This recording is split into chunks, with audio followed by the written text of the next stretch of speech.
Okay, so I had a couple of things on my mind this morning as I am still recovering from my umbilical hernia surgery. So I'm not able to work out pretty much at all.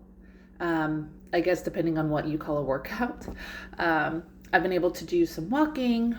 Um, I just started doing some reconnection with my core through breath work and things like that, but no strength training or anything like that for a while, several weeks. But what I'm so excited about, and maybe it's for me, and I hope this doesn't come off like, well, that's so great, Kristen. Good for you. Um, I don't have to worry about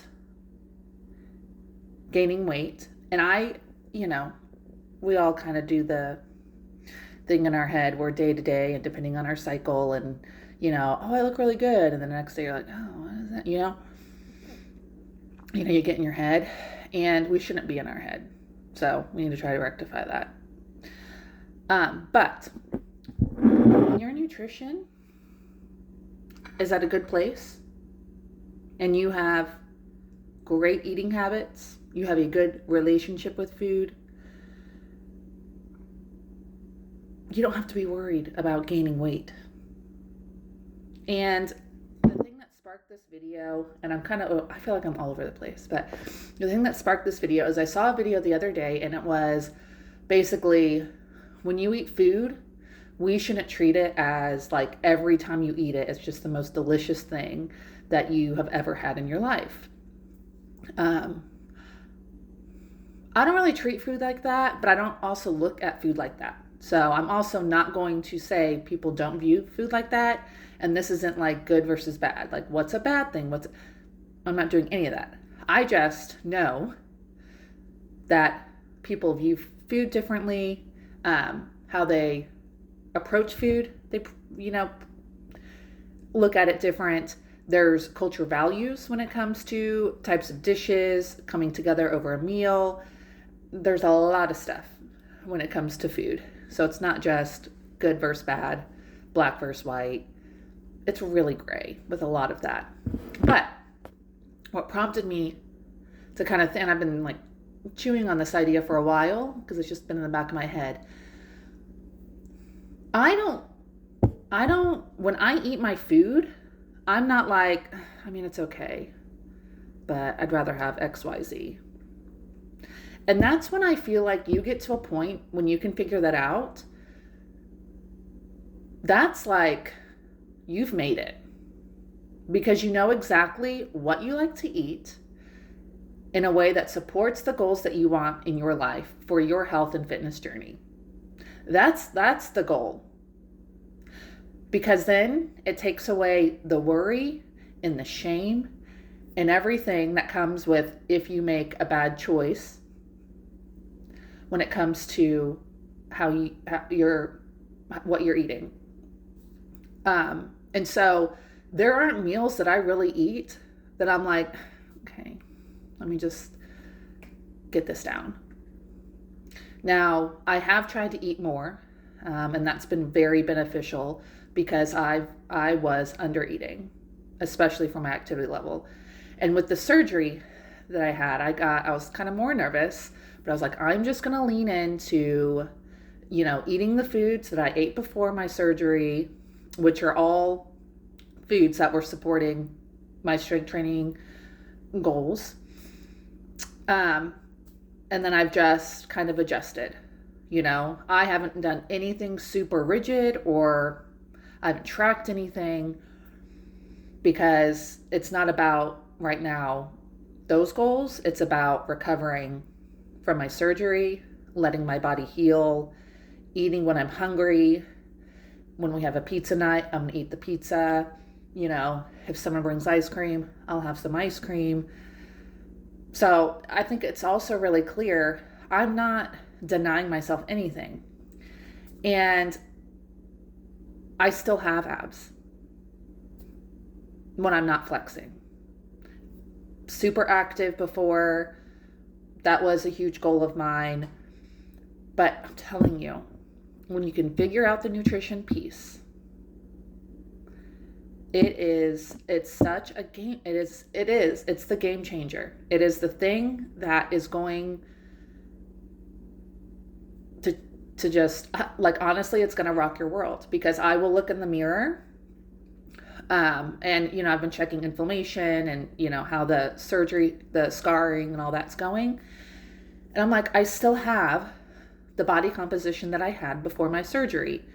And it's ridiculous that wouldn't be the case unless I literally was binge eating every night in excess of thousands and thousands of calories, because logically, that's just not how weight gain and weight loss works.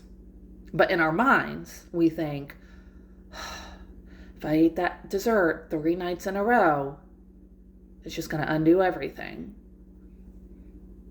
And it's the same with, if you're trying to lose weight, I'm going to eat a salad 3 days in a row and I'm going to be in my calorie deficit, but nothing else changes. It's the same principle. That's nothing. That's going to do nothing. That's it. So anyways, nutrition. And then also the mindset. This is very underplayed. And I'm trying to talk I'm rambling, and there's so much to say about all of this. But the mentality of who you are. You are a healthy person. You are a fit person who goes to the gym. I don't care what you look like. There was someone who's like, she's like, I'm going to get back on the workout, but obviously I, have not been working out. Don't do that to yourself. I can't look at a person and say they walked today, or they chose to eat an apple instead of get fries today. All right. And I know it's,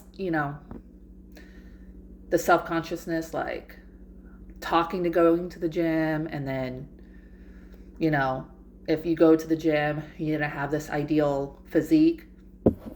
No. Everyone belongs in the gym, no matter what you look like. You deserve to be there. And we're all on a journey.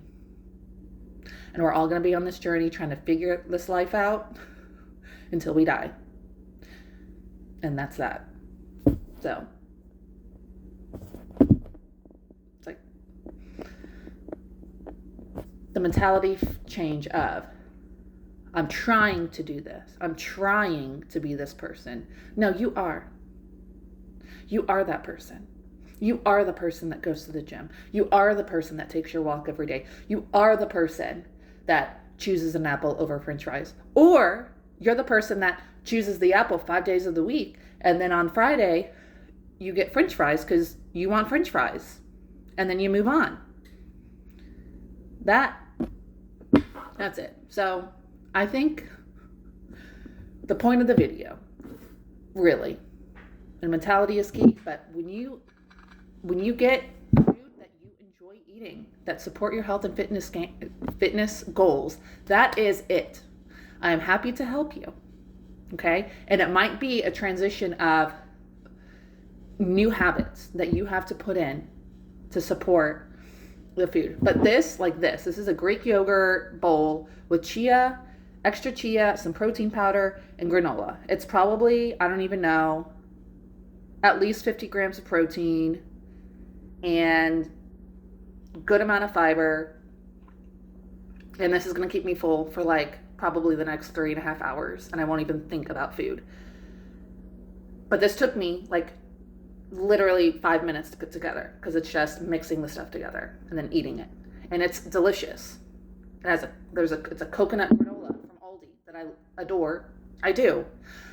Did I ever think I was going to adore food?